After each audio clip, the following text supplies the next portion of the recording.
عید ایک ایسا تہوار ہے کہ جسے ہر کوئی اپنے خاندان اور دوست احباب کے ساتھ منانا چاہتا ہے۔ ایسے میں جب اکثریت اپنے پیاروں کے ساتھ عید کی خوشیاں منا رہی ہوتی ہے تو کچھ شعبے ایسے بھی ہیں کہ اس سے وابستہ لوگ اپنے فرائض منصبی ادا کرنے میں مصروف ہوتے ہیں۔ ان میں سے ایک شعبہ صحت کا ہے۔ اسلام آباد کے سب سے بڑے سرکاری اسپتال پمز میں موجود ڈاکٹر آصف کہتے ہیں کہ ان کا پیشہ ایسا ہے کہ جس میں لوگوں کی خدمت کا جذبہ بھی شامل ہے، اس لیے انہیں عید کے دن کام کرنا ناگوار نہیں گزرتا۔ ڈیوٹی تو ڈیوٹی ہوتی ہے نا، وہ تو سب نے کرنی ہوتی ہے، لیکن اس میں اپنا یہ ہوتا ہے کہ جو اپنے سارے ایموشنز جو ہے نا وہ ہم نے اس طرف لگا دینا ہوتا ہے کہ جو پیشنٹ سیفٹی ہے دیٹ کمز فرسٹ نا۔ جو پیشنٹ تو کسی ٹائم بھی آ سکتے ہیں، we have to be vigilant. تو یہی ہے کہ بس ہم نے وہ پرائیورٹی اپنی چینج کرنی ہوتی ہے، بس یہ کرنا ہوتا ہے۔ کیوں؟ کیونکہ یہ ہماری ڈیوٹی ہے۔ نمبر 2 کہ سب سے پہلے تو یہ کہ اللہ نے ہمیں اس لیے بھیجا ہوا ہے کہ ہم جو ہے نا جو انسانی کی خدمت کریں، اور ہم نے تو پھر قسم بھی اٹھائی ہے، وہ تو ہم نے لیا ہے۔ ڈاکٹروں کے ساتھ ساتھ طبی عملہ بھی عید پر مریضوں کی دیکھ بھال میں مصروف دکھائی دیتا ہے۔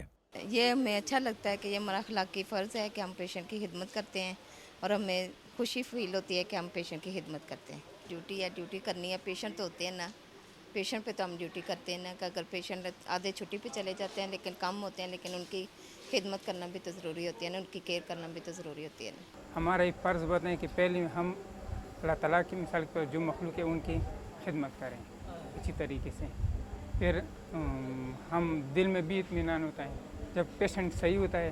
دوسروں کی خدمت کرنے والے ان لوگوں کو عید پر کچھ مشکلات کا سامنا بھی کرنا پڑتا ہے۔ کینٹین نہیں ہوتا، کیفیز بند ہوتے ہیں، کچھ نہیں ہوتا، تو ہمیں جو ہے اسپیشلی بہت تکلیف ہوتی ہے۔ تو مطلب یہ ہے کہ یہ نہیں پتہ ہوتا کہ ہم کہ ناشتہ کہاں پہ ہوگا، لنچ ہوگا کہ نہیں ہوگا، جوس پی لیا، بس دن گزار لیا سر۔ شعبہ صحت سے تعلق رکھنے والے ان افراد کا کہنا ہے کہ کسی بھی وقت کوئی بیمار ہو سکتا ہے، اور ایسے میں اسپتال سے اس کی توقع یہی ہوتی ہے کہ وہاں ڈاکٹر اور دیگر عملہ موجود ہو، اور یہی سوچ انہیں اپنے پیشہ وارانہ امور کی انجام دہی میں حوصلہ فراہم کرتی ہے۔